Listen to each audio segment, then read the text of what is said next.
Hey, it's the Scotch Test Dummies. What are we bringing, Bruno? We got 1792 single barrel. Boom! In my notes, I put 1492 Columbus Sails the Ocean Blue. Let's test it. Test it! Straight from the Barton Distillery in Bardstown, Kentucky. You ought to remember that. Barton Distillery. You know what I like about it is they're not pretentious. Bardstown. They don't throw like Barton all over it. It just says 1792 single barrel. Yep. The fact is, I didn't even notice it. I had to look it up online, but now I see it on the back though too. Distilled and bottled by Barton, 1792 Distillery, Bardstown, Kentucky. Boom! I should have that down. You're right. Kentucky straight bourbon whiskey. Now this is our 201st review. That's right. That's right. And it's kind of cool. Actually, to have 201. We broke from tradition. Yes, we did. And we did Booker's Rye. Oops. Wow, why don't you share some with me? Yep. For our 200th episode. Right. Did you think we would be here for 200? Yes. You know why? We got grit. We got grit. Determination. Whatever we do, we stick to it. My thought was if we could make it past 20, we would probably do 1,000, was my thought. I don't know if I thought that far ahead. Well, I'm a far... But I will tell you, originally, when we started doing these, I thought by the time we get to 100, we will have about tasted everything in our area. That was the one thing I thought, well, are there enough different kinds of spirits to do 1,000? Yes. Yeah. Yes, there are. Yeah, we've barely touched we haven't scratched it. Yeah. Probably our biggest limiting factor is, we're pretty good here in Kansas, but there are some things I covet that we can't get in this state. I mean, there's just some bottles I'll be like, ooh, I want that. And I'll be like, dang, I can't even get it. Like, what are you thinking of? I can say the Glendronach for me, not available. Well, I can't think off the top of my head, like the Tomatin 14, we had to, we had that's to. online. Yeah. We had to do online stuff. So, and that's the good thing is there's a lot of great online. We should do a whole episode on like top 5 online sellers. Yeah. However, some of them don't ship here.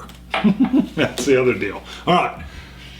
It is a Scotch review, whiskey review. Wednesdays we do Americas, which is Canadian and American, bourbons, ryes, whatever. Saturdays we're doing Scotch and world whiskeys, except for our 200th where we broke with tradition, did the Booker's Rye. Because that should have been a Scotch or a whiskey. What are you getting on the nose? This is neat. This is a great, and I know you're going to make fun of me again. This is really a great full bourbon nose. That vanilla and the cinnamon and the oak. Well, see, you're explaining it though. I never made fun of you. I know, but every time I say it now, you got to tell the story. Well, I won't tell it this time. But it'd be like if I went like this. Smells like whiskey. It's all that needs to be said. It is. Sorry. Well, real quick, 49.3%. Not 50. Right. Yeah, I know. 49.3. Truth in advertising. Give me my point. On the nose, see, you're getting a better bourbon nose than me. I get a floral note. And underneath, I get a little bit of that vanilla and maybe a little bit of oak. But I'm not getting much more than that. I do have to be careful when I go into nose because I can tell that high ABV is there. If I go too deep, I'm going to burn the nostril.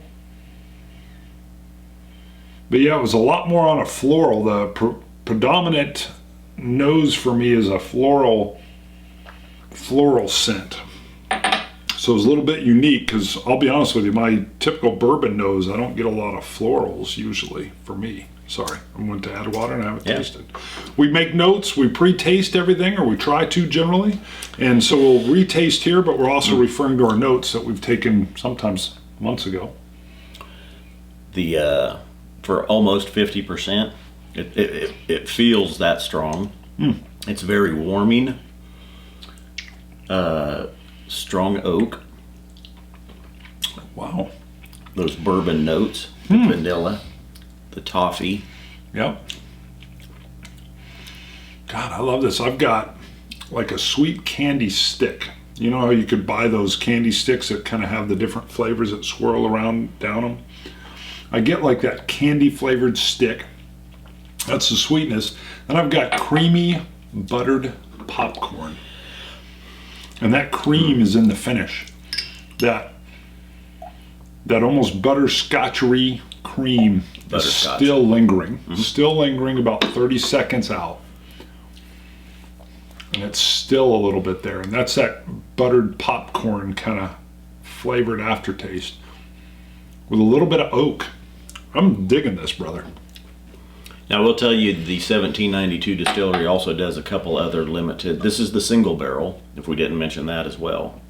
The standard bourbon from 1792 is small batch. Then they do there's a port finish limited release and a sweet wheat. Wow, we need to get more from them. Now, I have had a sample of a port finish at the liquor store. They had a bottle opened up. It was the only bottle they had, though. And I did try it. It was delicious, but the sweet wheat I would love to try as well. Now, with a little bit of water, I still get a floral note, but I almost get that that corn mash nose that you would get kind of during the distilling. A little bit of corn alcohol. Yeah, it smells a lot like what a distillery will smell like as they got their mash going. Interesting. So the water opened that up for me a little bit. I think the water definitely helps with this. I think at 50%, I don't want to say it's harsh, but it's rougher. Or maybe I don't want to say it's rougher. It's harsher at 50%. The water definitely, to me, makes it more palatable. Makes it smoother. I really, really like it neat, but when I get the water, I get more of a almost like a brown sugar syrup on my flavor. You're right, it's got a great mouthfeel. It really kind of comes in and coats everything. I can feel it on top of my palate, definitely on the cheeks. But yeah, that's probably the biggest distinction for me is with the water, it turns into more of a brown sugar syrup flavor. By the way, I love brown sugar. Did I ever tell you about Grandpa and putting the big nuggets in my oatmeal? I think I mentioned it. The old crusty sugar. Not crusty, just a little bit dried. Yeah, and I would grab out the big nuggets and just drop them in there. That's what I'm getting here. Still get a beautiful lingering aftertaste. Not quite as creamy butterscotch, though, after I put the water in. See, I think it's more. I've got that it's more of the butterscotch cream comes out. On the aftertaste? On the aftertaste. Right there, butterscotch cream on the aftertaste in my notes. I still get a bit of the buttered popcorn, that creamy kind of buttered popcorn, but it's a little bit more faded to me. This is one where I might add a drop to it, but I've got a I kind of lean toward it being neat for me. But yeah, it'd be a slow sipper because it's a high ABV on that.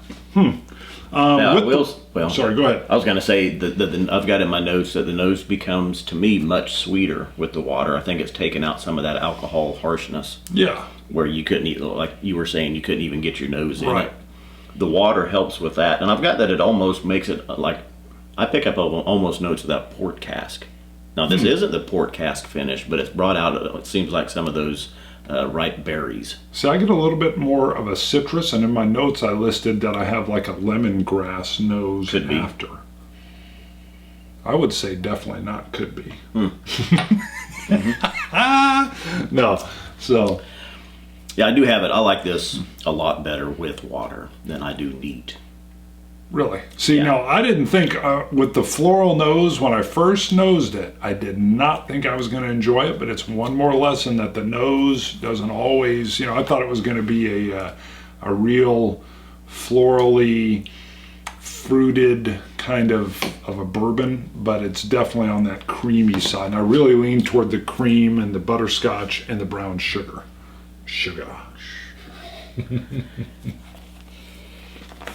Give me sugar. I'm going with the 89. It's right there. It's almost pushing the threshold of being really good. It's almost pushing I'm going to concur with your 89. To me, it's the it's super sweet, and I like that in it because it's kind of an odd super sweet though. It's not like that I don't know. It's not like a corn sweetness that I'm getting. It's definitely a brown chicory sweetness, which really surprises me. I'm going to give it an 89 as well. I'd say corn syrup, like the. Well, yeah, some okay. people use on I can give you our Caro. There's Caro syrup. We used to yeah. make little candies and stuff. Yeah, I can see that. That thick syrup. All right, so maybe it is that I'm picking up. 89, I concur. Is it worth it? $45. 45. Ooh.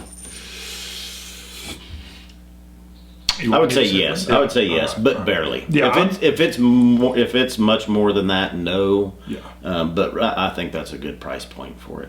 I'm saying yes, I agree. High end. I like this. If this was 30, it's on the shelf. Keeping it on the shelf because it's that nice sweetness again. This is something, again, if I have someone in that wants some bourbon that hasn't had it, I'm going to dilute it a little bit for them, let them try it and get that sweet bourbon flavor that we've been describing. So, is it worth it? Yes, but you're right. I didn't know the price point. That's at the high end of what I would pay for it. And at that price though, I'm not sure I would buy it. This is another example. Anything that comes out, in smaller batches or from craft distilleries, and they're throwing a $40 to $50 price tag on it. I love that single barrel. With the single barrel, I'm definitely saying it's worth it at that price. And I want to try other ones. Yeah, I was going to say, it definitely makes me want the sweet wheat and then a bottle of the port finish as well. Yeah, we're going to have to return to Bardstown. That's like Bardstown. You're right. I should remember it. I love it. It's like I've been there before. Barton Distillery. Yeah, it's like my kin own it. In the Bardstown, Kentucky. At least with my first name, I guess. It's not really my last name. But yeah, all right, cool. So we say it's worth it. We're going to scotch it, you Scotch gods. Cilantro. Dummies.